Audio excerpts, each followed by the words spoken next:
Opinion har'a garuu waggaa 30 guutuu uummata Oromoo irraa turte uummata Oromoo fixaa jirti. Guyyaa tokko nama keessatti ilmaan Oromoo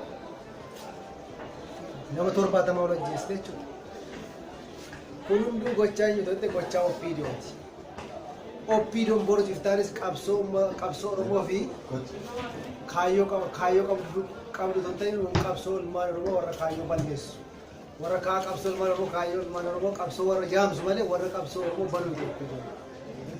Oromoon garuu boyyoome yeroo Oppiidoo farka rukutu hangaaf tokkollee Oppiidoo farka rukunna. Alaqqees Oppiidoo farka rukuteen beeku barullee harka rukutu. Maaliif jennaan ilmaan Oromoo warra fixaa turte Oppiidoo.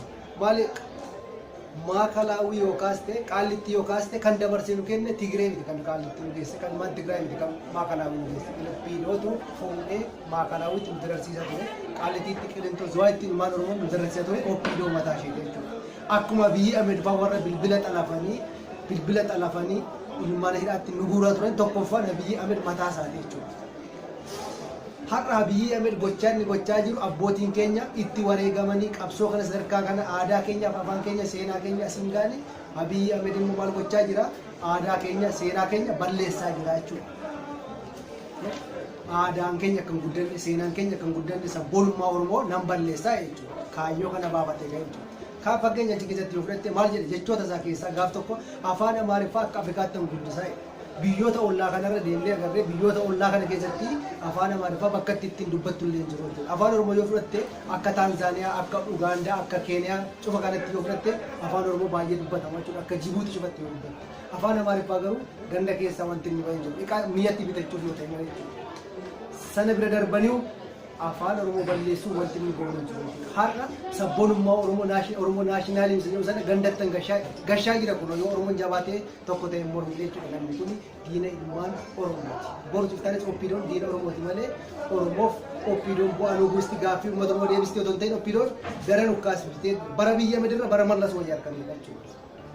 Ani haasaa biyya Ameerikaa har'aarraa haasaa mallas Zeenaawwii durii irra deemee dhaggeeffachaa jira jechuudha. Habiyya Ameerii fi mallasii walitti dhufan seenaa beekuutiin jechuudha. Kuni sirna naafxanyaa, sirna Minilik, sirna Abashoota namarratti leellisu. Mallas Zeenaawii fudhu, Mallas Zeenaawii gaaf tokko sirna naafxanyoota nama Oromoo irratti leellisee hin beeku, sabaaf namoota Itoophiyaa irratti leellisee hin beeku jechuudha. Oromoon gaafanni muuziyeemii Haayile Sillaasee ijaarus callisee ilaale, gaafanni muuziyeemii Minilik akkasitti ijaaru harmanu mure abbootii keenya harkarraa mure aadaa keenya mootummoota afaan keenyaaf seenaa keenya uummata saba guddaa balleessanii sana daraan har'a Oromiyaa keessatti nurratti ijaaree har'a sana hunda nurratti yeroo raawwataa jiru uummata Oromoo callisee ilaalaa. Uummata Oromoo nama kana callisee ilaaluun irra hin jiru.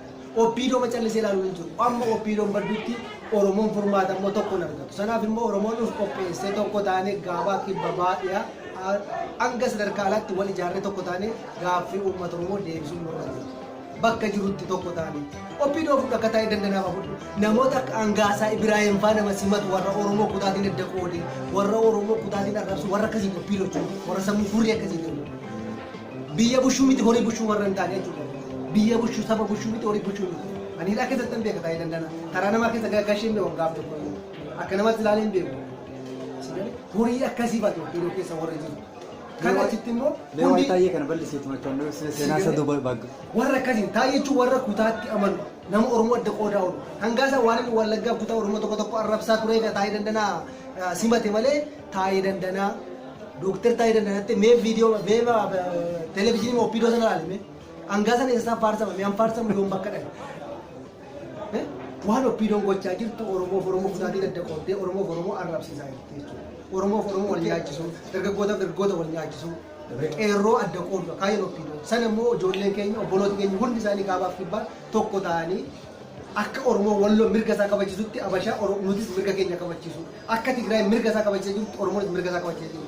Har'a Tigree sabni xiqqoon kun yeroo Abashaa mirga ishee kabachiisaa jirtu Oromoo miliyoonni 50 yeroo mirga isaa kabachiifachuu dadhabu baay'een qaanaa jechuudha. Baay'een qaanaa. Kan hundammoo kan Abashaa nu keessatti ijaaraa jiru Oppiidootu jechuudha. Maaliif yoo ministeerota meeqa wanti Oppiidoo keessa saba yoo qabate hin beekne eessatti akka tokko warra ministeera jedha sadarkaan kan ministeera bishaan irraa kaasee eessatti alatti eessa aloon isaa yoo dudduubinsa iddu galas Oromiyaatti ta'uu alatti Abashaa warra kanatu oppiidoon immoo karaa niitii ishee karaa oppiidoon beeka biyya badu ofii ishee ijoollee ishee afaan hin beektu wala lammaa wala eenyu kee ofii ishee afaan hin beektu Oromoon hundi akka afaan isaa aadaa isaa wallaalu barbaadde akkuma dhala ishee jaamsitee hamte alli otoo danda'ame otoo humna isaatti qabaatte otoo yeroo eeyyamaa fitee ilmaan Oromoo akka ija jaamanii afaan barbaadde jechuudha oppiidoon ofii ishee ala jaamsitee seenaa ishee ijoollee ishee hin beekne aadaa ijoolleen Oromoo akka ijoollee ishee akka jaamtee haftu barbaadde ishee alooti qubee kun otoo tolee jaafitee fakkeenya ilma lamu shimee hau ilma asha lamu shimee hau nuti dula to fakkinya watte eenyu shimee tula ni musime ala musime fa watte ala fa baade man nuti dule opino hundi shi alishe ko kanati alli opino hundi shi jamtu yo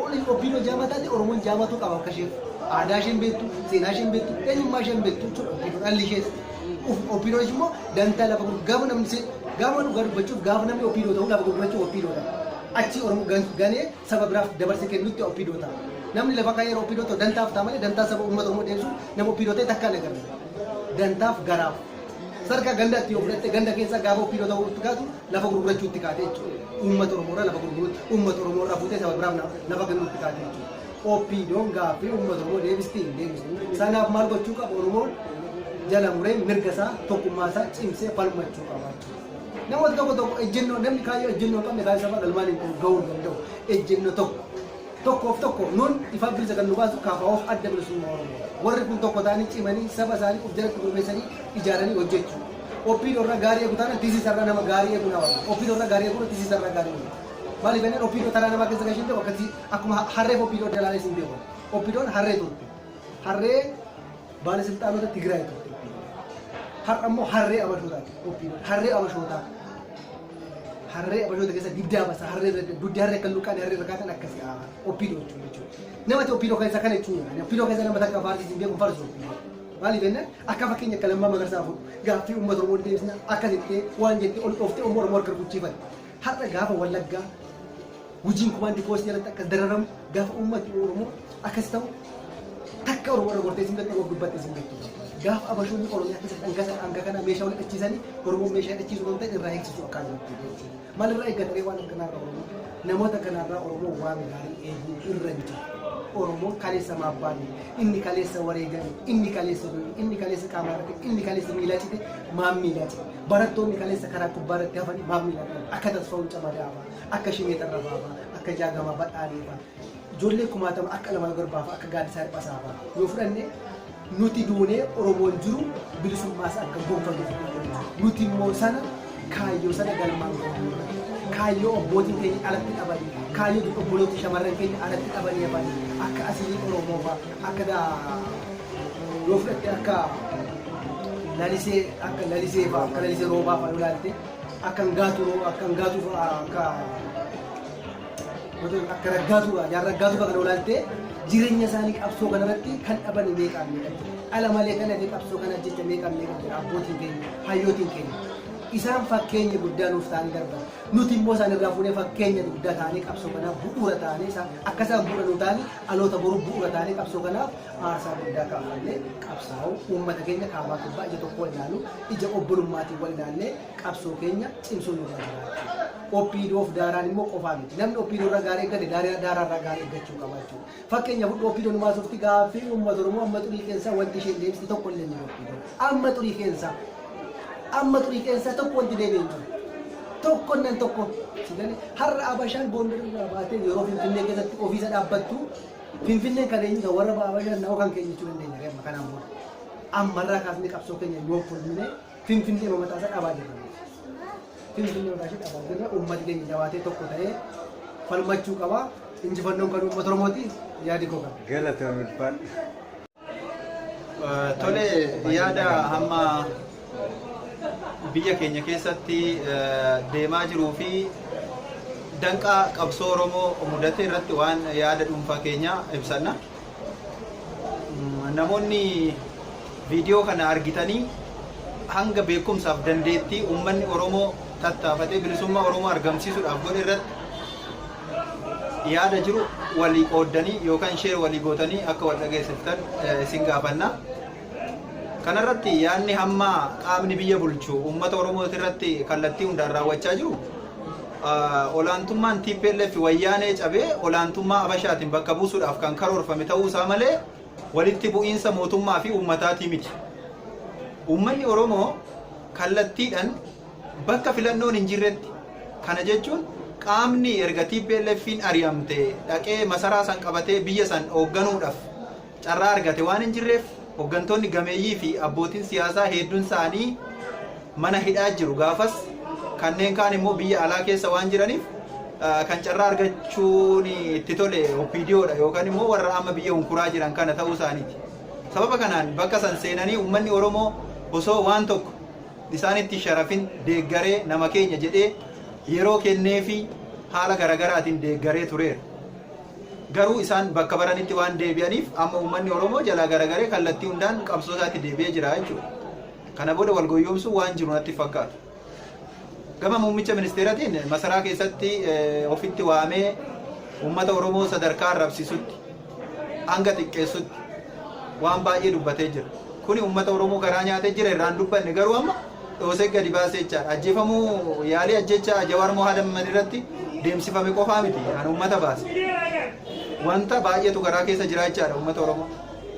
Karaa biraatiin waan ragaan jiru gaafa Walloo deemee magaalaa Daseetitti walgahii taa'e yoo uummanni Oromoo 0.1% faayidaa kan argatu ta'e ani sa'aatii 24 keessattan aangoo gadi isinii lakkisaa jedhee uummata harka rukuchiise gammachiise.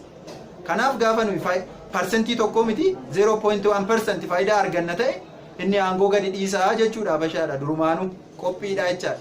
Kanaaf uummanni Oromoo karaa irraa itti maqxee OPDO'n carraa argattee aangoo guddaa dhuunfatte kana kallattiidhaan harkaa fudhatee abbaa isaa ta'uuf karaa filannoo seera qabeessa ta'een kennuudhaaf irratti cichee galmaan gahachuu qabaadha. Bifa ajjechaa yaalii ajjechaa Jawaar Mohaammed irratti aggaamameen waan guddaatu ta'uudhaa ture. Uummannis gadi ba'ee Abashaa magaalaa san keessatti qalee wal balleessaa jechuudha namni.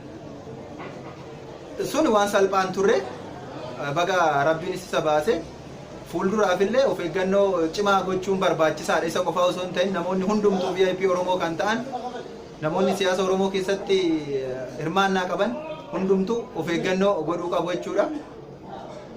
Karaa biraatiin haala amma itti abbootiin qabeenyaa nafxanyootaa magaalota naannawaa Finfinnee fi Finfinnee keessatti dargaggoota kashalaphee fi namoota isaanii bakka garaagaraatii fidanii qindeessanii ijoollee Oromoo ajjeesaa jiran, dhaanaa jiran abbootiin qabeenyaa Oromoos kana deebii kennuu qabudha.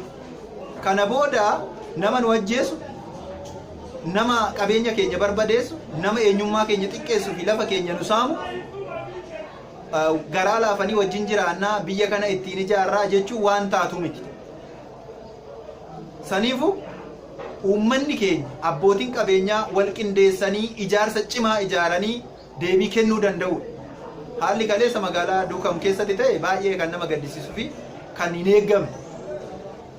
Kanaafuu poolisiin Oromoo dhugumatti Oromummaa sitti dhaga'amu kan raayyaa ittisa biyyaa keessa jirtu ijoollee Oromoo hin ajjeesinaa gara laafummaa dhallaalaa yoo ajjeesuun araada sin qabsiise Abashoota ajjeesaa warra ba'ee qabeenya namaa gubu warra ijoollee Oromoo dhugaadhaaf falmatu dhagaadhaan cuubeedhaan waan garaagaraatiin rasaasan ajjeesaa jiran ajjeesaa isaan garaa gubaa malee ijoollee Oromoo qeerroof qarree Oromoo ajjeeftanii haadha Oromoo garaa hin gubinaa. Dhiigni Oromoo isin haa gaafatu garaa hin gubinaa Oromoo. Rasaasni gara qeerroo Oromootti dhukaafamee fakkeenya Famboo keessatti nama kana hunda fixe warra magaalaa Duukam keessatti ijoollee Oromoo haxaa'aa jiran kanarratti dhuka'uu isiniif dide. Kun waan baay'ee nama gaddisiisu. Kanaaf bifa sanitti of sirreessa. Yoo nama ajjeesuun barbaachise warra dhugaa malee qabeenya namaa barbadeessu lubbuu namaa balleessu ajjeesa. Nama ajjeesuun barbaachisaa miti. Kanaafuu uummanni keenya bakka jiru wal ijaare wal qooduu tokko malee akka walola OPDO lola amantii kaasuu fi maal omtuu kaasuu fi miti. Meeshaa waraanaa bataskaana bakka garagaraatti guurratee kan nama haleelaa jiru Abashoota. Kanaaf Oromiyaa keessatti immoo olaantummaan isaan argisiisan kanaan booda waan itti fufuu miti. OPDO sossobuun kanaan booda waan ga'e fakkaata hin jiru. Uummanni Oromoo jabaatee wal faana hiriiree bilisummaa isaa mirkaneeffatee bakkaan ga'uu qabaadha. Yoo ta'uu baates biyya ta'uu waan danda'amuuf uummanni paartileen Oromoo osoo waliin qoodin mariidhaan tokkummaadhaan walitti dhufee bilisummaa isaa mirkaneeffachuu qabaan jedha Galatoo. Yaada kana osoo finne duratti akkuma beekamu kaatti nama Oromoodhaaf jettee waggaa baay'ee mana hidhaa keessa turte akkasumas nama murtiin du'aallee irratti darbeedha. Mee asuma wal qabsiisee jidduu kana waa'ee taa'ee danda'a dubbata waan inni dubbate waan namoota Oromoo olmoos hunda jechuu danda'a aarsee jira. Mee ati waa'ee taa'ee kana maal jetta akka biraattinis mana hidhaa keessatti wal beektu yoo beekte mee dudduubeessa akkam ture achi keessatti mee waa xiqqoo nu jedhe. Tole ani taa'ee danda'a wajjin mana hidhaa tokkotti miti kana hidhame taa'ee danda'a gamoo Facebook irraa akkuma nama biraatti beeka malee walitti dhiyeenya wanni wal beeku hin jiru.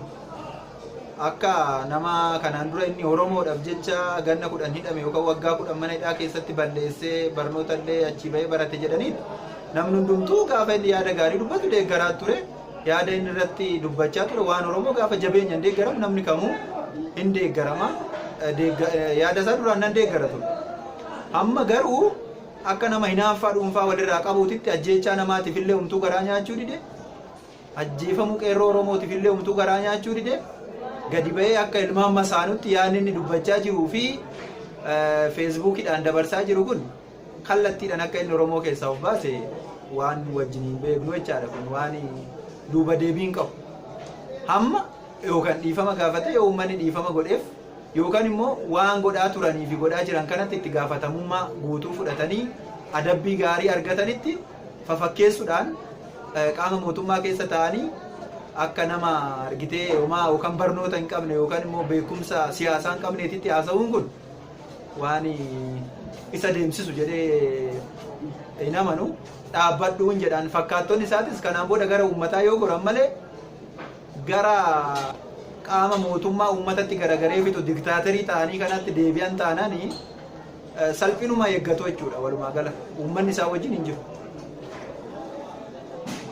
Gaaffii dhumaas gaafadhaa. Mee taatee jidduu kana jawaa irratti raawwattee wal qabsiisee namoonni baay'een quba kanatti qaban mootummaadhuma tariyaanas dabalatee jechuudha mootummaa godhee shakka. Garuu immoo namoonni tokko tokko immoo mootummaa miti wanti warra Tigraay fa'aa keessaa qabatanii wanti meelii Geetaachoo asaffamu Geetaachoo Raddaatu cabeessa fa'aa isaan tokko akkas godhee yookaan immoo Amaaratu qindeessee ajjeesisuudhaan malee jawaa ajjeesisuudhaan biyyi yookaan ODP miti jedhu mee waan kanarratti nu jedhiti achumaan yaada keessa xumurii galatoomna. Tole akka yaada dhuunfaa kiyyaatitti asirratti jawaarii ajjeechisuudhaa fi iimeeliidhaan qindeessanii ragaan tokko tokko ba'aa jira jedhanii feesbuuk irra waa walii gadoof anis argeetan jiru. An akka nama dhuunfaatti nan amansiisu. Maaliif kanaan booda miidiyaa irratti ba'anii Oromoo First jechuun hin jirtu maal jedhee paarlaamaa irratti kan dubbate muummicha ministeeraa ta'e osoo jiru namoota paaspoortii 2 qaban maal jedhee miidiyaadhaan paarlaamaa irratti muummichi ministeeraa dubbatee gaafasuma galgala kun yeroo ta'u Abashaatu yaabyenni maalii warra TPLFitu kana qindeesse jechuun nama shakkisiisa. Kanaaf waa'ee Jawaar Mohaammed irratti irra deebi'eetan dubbadha. Qaama mootummaatitu ajjeesuudhaaf barreeffama dheeraa Jawaar Mohaammed yeroo darbe waa'ee ida'amuu irratti uummanni Oromoo itti miidhama malee ida'amuu kana keessaa hin fayyadamu. Dinagdeedhaan of hin ijaarre, siyaasan sirriitti gadi dhaabbatee of hin ijaarre, gaafiin uummanni Oromoo gaafachaa ture deebii hin arganne, qaamni uummata Oromoo miidhaa tures itti gaafatamummaa fudhatee gara barbaachisutti dubbiin kun hin baane, ida'amuun sun uummata Oromoo hin fayyadu erga jedheen booda mootummaan fuula itti naanneffatee yaalii kana akka irratti raawwateedha malee qaamni biraa Jawaar Mohaammed ajjeesuudhaaf kanumti garaa kutatee itti dhaqe waan jiru natti fakkaata. Kanaaf du'arraa ba'uunsaa gaariidha. Fuulduraaf immoo innis jabaatee of eeguu dhimma Oromoo irratti jabaatee hojjechuu qaama gantuu kana achirraa buusuudhaaf dhiibbaa godhu hunda bira dhaabbachuu qabaan jedhaan. Kanaaf qaama mootummaati malee kan biraatiif. Galatooma. Tole daawwattoota keenya haala biyya keessatti deemaa jiruu fi siyaasni Oromoo eessaa ka'ee garamitti deemaa akka jiru irratti danqaawwan mudatan ilaalchisee namoonni tokko tokko yaada kennatan qabu waliin haa hordofnu itti fufa ibsaan. Ayyee yaadni kennachuu barbaadu akkuma beekamu gidduu kana Oromiyaa keessa rakkoo guddaatu jira. Rakkoon kun immoo akkuma saba Oromootti nama cufayyuu waan laallatu tarii sabaan yookaan naannoo nama gargar baasu miti. Tokko haalli amma deemaa jiru waan taatee Jawaar irratti raawwatame, lammaffaa immoo akkuma waliigalaatti dhaabni ODP rakkoo inni geessaa jirudha. Kan Jawaar irratti wanti sun taamu waan hin mallee dhugaadha. Namni Oromoo kamuu waan mormuu qabu sirrii miti. Namni Oromoon tokko beekan Oromoon tokko yeroo galaafatamu namni kamuu itti dhaga'ama. Tarii namni ilaalcha siyaasaa garaagaraa qabaachuu danda'a. Asirratti garuu dhimmi siyaasaa osoo hin taane dhimma Oromummaati. Kanaaf namni kamuu mormuu qaba. Tarii mormanii sargasiisanii dhiiga isaaniillee kan fudhaniiru ijoolleen. Kuni waan guddaadha. Warra isaa yaalii akkasii irratti godhee fi ilmaan Oromoo akka beekaa isaa kunuunfachaa jiran, lubbuu isaanii hangam tokko akka jaallatan, lubbuu isaanii baasanii hangam akka jaallachaa jiran waan argisiisudha. Kan biraa immoo waa'ee ODP'ti. ODP'n tarii durumaanuu namootuma tokko tokkotu akka namni OPDO jalatti galu godhe malee sila karaarraa akka maqaan beekamaadha. Tarii jalqabumarra bu'uuruma isaa irraa olaallee miseensonni ODP warreen muraasa maneedhaati yoo kana ba'an nama 3-4 hin caalle malee warri kaan warruma dur nama tortorsaa, ajjeesaa, naaffisaa, hidhaa, ajjeesaa turesanii warra sooftu deebi'ee aangoo irra jira amma sooftanne. Warruma keessaa nama deebi'anii jala deemaa jira hordofaa jechuun sirrii hin turre. Jedhanii immoo sila hordofaa jedhanii egaa yaaduma tokko deemanii wanti sun hin ta'uu isaa beekan egaa tokko yaada isaanii jiratanii hayyoonni sila irra caalli isaanii durumaan dubbachuu turani. Wanti kun hin taane jalaa gala yeroo gara qabsoo deebi'aa jechuu qabu ture. Ammas yeroo hin dabarre tarii namoonni keenya warri beektonnis dhaabonnis siyaasa wal ga'anii waan kanaaf raawwii fala maayii itti godhuu qabu. Yoo akkas hin taane ammas biyyi keenya numaan walagaan nurraa fudhatamaa jirti jechuudha. Namoonni kanallee of ijaaranii akka Oromiyaa keessatti nama baay'ee ajjeesaa jiran beekamaadha. Kanaaf wanti kun ammoo irraa qabee fala argachuu qaba jedha yaadni kiyya kanuma galatooma. Tole yaada kee osoo hin goolabin dura dhaamsa poolisoota Oromiyaa kan Oromiyaa keessatti tajaajila kennaa jiranii fi dhalootan Oromoo ta'anii raayyaa ittisa biyyaa keessatti tajaajila kennaa kan jiran yeroo ammaa kanatti ijoollee Oromoo, qeerroo Oromoo fi qarree Oromoo yeroo ajjeesaa yookaan lubbuu baasaa jiran argaa jirra. Namoonni qaama nafxanyaatiin qindaa'anii magaalota akka Oromiyaa keessa jiran kanneen akka Bishooftuu, Adaamaa, Asallaa akkasuma Buraayyuu, Sabbataa fi Duukam keessatti balaa qaqqabsiisuudhaaf tattaaffii garaagaraa godhaatii jiru. Qabeenya abbootii Oromoo garaagaraa mancaasuudhaaf yeroo isaan wal ijaaranii qophii xumuranii jiran dhaga'amaa jira. Kana kanarratti dhaamsi ati abbootii qabeenyaa akka qeerroo gurmeeffatanii qabeenya isaanii tifkatanii fi lubbuu isaanii of eegan gochuu fi akkasuma immoo ittisa Oromiyaa ta'anii ittisa magaalota kanaa ta'anii nafxanyaa harkaa buufachuudhaaf akkamitti itti deemuu qabu jetteeti kanatti dhaamsa yookaan immoo gorsa uummata keenya qeerroof qarreedhaa kennuu dandeessu. Ayyee dhugaadhaa jalqaba irratti kan poolisoota Oromiyaa jette poolisiin Oromiyaa silaa dhiigni dhiiga isaan tuqu hangoo fedhillee ta'u dhiigni dhiiga nyaatu jette malleessuun ashkannoo wanni sun dogongora guddaadha. Amma dura sarganiiru bara wayyaanes hangam tokko sabni ofii hangam akka walirra jiru. Poolisiin Oromiyaa yeroo tuqamte qeerroo wajjin du'aa turte isaanuu ni beeku. Garuu warra deebi'anii ilaalchuma durii sanii ilmaan Oromoo irratti keessaa taatee namboo irratti raawwatame bara wayyaanii sanuu keessatti hin raawwatamne guyyaa tokkotti namni dhibbii ol madaa'ee namni jaalluun sun waan baay'ee nama dhukkubsaatee achi qofa miti. Gara Hararitti illee waan akkas raawwatee jira tareessan poolisii Oromiyaa ta'uu dhiisuu danda'a. Wanneen akkasii sun baay'ee nama gaddisiisa ta'uu hin qabu. Waliif gaachana ta'uu qabna malee gaafa rakkoo dhaaba siyaasaa kam keessa illee jiraannu. Ajajaan keenya diinallee haa ta'u diina jala teenyallee nuti walii adoonuu qabna. Golgaa walii ta'uu qabna malee har'a dhiiga keenya wal dhangalaasuuf sirriin turre poolisiin Oromiyaa dogongora guddaa dogongora seenaa hojjetan. Seenaa keessaa seenaa namarraa hin fayyine. Ilmaan warri ilmaan isaanii dhaban sun nama maatutti dhagahamu. Yoo mallee yoo poolisii Oromiyaa argan keessi isaanii akkuma gubatee taa'ee jechuudha. Wanti sun tokko ammallee fara argachuu qaba. Yookaan poolisiin Oromiyaa uummata gabbee dhiifama gaafachuu qaba. Tarii dhiifamni lubbuu namaan galchu. Kanaaf akka aadaa Oromootti yookaan abbootii gadaatiin wanti kun furmaatti kennamuu qaba. Dhiigni namaa lafatti dhangalee dhiiga saree ta'uu qabu jechuudha. Karaa biraatiin kan diinni nurratti wal gurmeesse jetteefi dhugaadha. Kunarra qabame durumaa namoonni baay'een dubbachaa turani. Diinni meeshaa galfachaa jira. Nama fixuudha fi wal ijaaraa jira magaalota Oromiyaa fi baadiyyaa Oromiyaa keessatti meeshaan bakka hundatti qabamaa ture. Dhugaadha. Tarii yeroo sanitti namni baay'ee namanna ture waan siyaasaa biraatu wal qabsiisaa turanii. Wanni sun garuu dhugaadha. Har'a tarii manneen amantii keessallee meeshaalee baay'een gabbaa jiru. Wanni sun immoo namni keenya of gatee hangam akka jirudha. Dhugaa dubbanni namni keenya baay'inaan wanni itti xiyyeeffatu hiriira bahuu waldeeggaruu yaadan fi sooshaal miidiyaa irratti hirmaachuudha. Garuu wal ijaaruu kana irratti dhuguma dubbachuuf namni keenya jiru keessaa wal ijaaruu jenne yoo afooshaallee ta'e waan akkas ta'e malee gama siyaasatiin ijaarsi nuti qabnu baay'ee xiqqaadha. Dhaabni siyaasa keenyas baay'een isaa hin hojjenne waan kana irratti. Ammallee gadi lafa qabsiisanii waan kana irratti sirriitti namoota keenya ijaaruu qabu waan kana ofirraa qorachuu namni keenya qophaa'aa ta'uu danda'u qabu. Tole karaa biraatiin ammoo haalli yeroo ammaa kana qaama biyya bulchaa jiru deemaa jiru akka uummata Oromoo qaama uummata Oromoo bulchuutti osoo hin ta'in akka diinatti kan itti xiyyeeffatamee uummanni ajjeefamaa jiru. Buqqaatii kanaan duraatiin illee uummanni haaloo osoo ittiin qabatin dhiisee fi osoo wajjin jiraachaa jiru. Yeroo ammaa kanatti immoo guyyaa hadii rasaasan nama haxaatii jiru. Kanaaf yoo qaamni mootummaa ofan sirreessa jedhee waadaa sobaa galee uummanni waadaa sobaa galamuuf deemu fakkeenyaaf muummicha ministeeraa fa'aa afaan miidhagfatee yookaan jechoota garaa laaffisuun waan garaagaraa goyyoomsuu danda'a yaanni jedhu jira. Gaaffin uummata Oromoo gaaffin afaan Oromoo gaaffin seenaa Oromoon waggaa 150 ol gaafachaa jiruu fi itti cunqurfamee itti ajjeefamee itti hidhamaa ture yeroo ammaa homtuu deebii hin argan. Fakkeenyaaf gaaffin afaan Oromoo afaan hojii federaalaa haa ta'u mirgi abbummaa Oromoon magaalaa Finfinnee irratti qabu hin deebine daangaan Oromiyaa kallattii garaagaraatiin sharafamee jiru yeroo ammaa kanatti deebii hin arganne osoo kana hin deebisin ida'amuu yookaan dammaramuu yaada jedhu gadi fidee fincilli uummataa golee Oromoo hunda irratti ka'ee itti dho'ee jira argaa jirra. Kana gaaffii goyyoomsa akkanaatiin odoo gaaffilee ammaa gaaffilee bu'uuraa kana hin deebisin yookaan goyyoomsuudhaan yookaan sossobuudhaan gadi ba'u ta'e uummanni Oromoo akkamitti deebii akkamii qabaachuu fi mala yookaan immoo akkamitti itti qophaa'ee jala dhaabbachuu qaba jetteeti yaada kennan.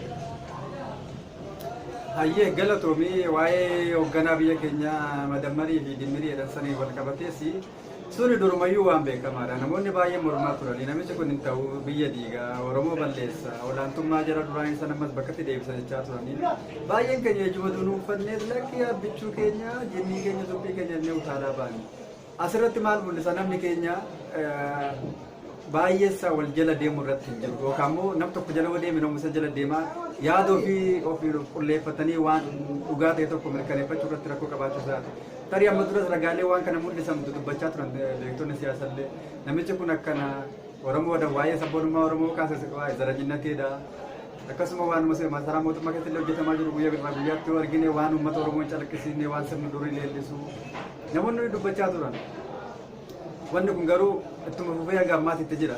Namichi kun ammas gabbaa'eetoo yookaan dhiifama jedheetoo uummanni kun akka gara isaatti deebi'u gochuu danda'a. Tarii uummanni Oromoo ammas deebi'eetuma kuduraattis jala deematee maal godhu nama harkaan harka ofshanii namaa gochuu danda'anii ofii fayyallaa hoggataa jirraa jechuudha. Kanaaf namni keenya furmaata kanatti gochuuf arra booda dhaabuma kana akkuma waliigalaattuu dhaaba wayyaanis haa ta'u tarii ofiidiyoos jinni baan akkana cufayyuu walumatti qabanii arra booda garaa irraa murachuu qabanii waan hayyoonni fi hoggantoonni siyaasaa keenya jajjaboon hawaasa tursama qaban jedhan jala deemnee nus immoo yaada mataa keenyatti xiinxalachaatii kana dhugaa ta'een wal gorfachaatii furmaata waaraatti kennuu qabna jedhaa.